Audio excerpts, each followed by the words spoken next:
Naik gunung healing 5 minit je, tapi nak turun sengsara 3 jam. Betul. Sakit kaki.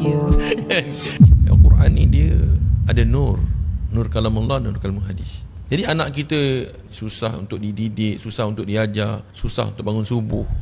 Nak bangun subuh bulan-bulan cuti sekolah ni kan. Saya doa dengan Allah, ya Allah bagilah taufik ya Allah supaya budak-budak ni boleh pergi masjid kan. Tapi tak ada. Tak ramai lah. Kita boleh nampak lah dekat saudara Iqbal pun boleh pergi masjid. Kita boleh nampak cuti sekolah ni berapa peratus yang bertambah kan. Jadi mereka ni berada dalam keadaan kegelapan. Mereka melakukan maksiat. Handphone ni macam-macam maksiat boleh keluar dari handphone ni.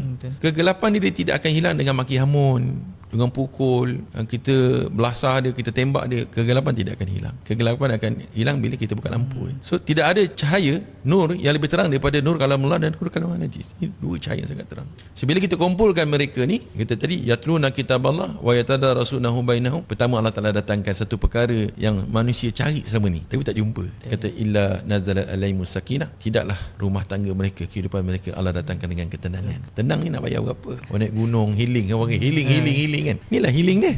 Kan? Naik gunung healing 5 minit je, tapi nak turun sengsara 3 jam. Betul. Sakit kaki. Bukanlah kita kata tak boleh kan, tapi nak tunjukkan bahawa itulah dia. Kan, pergi memancing, healing kan, kena ribut taupat, balik stres. Tak dapat ikan. Tak dapat ikan lagi kan, kena bayar lagi kan. Jadi maknanya dia kata illa nazalat alaihimus sakinah, tidaklah rumah tangga mereka Allah Taala datangkan ketenangan. Ni janji daripada Allah. Tenang wajah isteri, tenang tengok isteri tengok suami tenang. Hari ni sebab bila hilangnya ketenangan, walaupun mereka duduk dalam rumah yang sama, suami tengok isteri serabut, isteri tengok, walaupun itu adalah perempuan yang paling cantik yang dinikahi dalam dunia, tetapi kalau hilangkan ketenangan, cantik macam mana jadi tak cantik. Tapi kalau dia kahwin dengan perempuan yang paling tak cantik dalam dunia, tapi kalau Allah datangkan ketenangan dalam hati, pasti dia tengok wajah isteri pun cantik.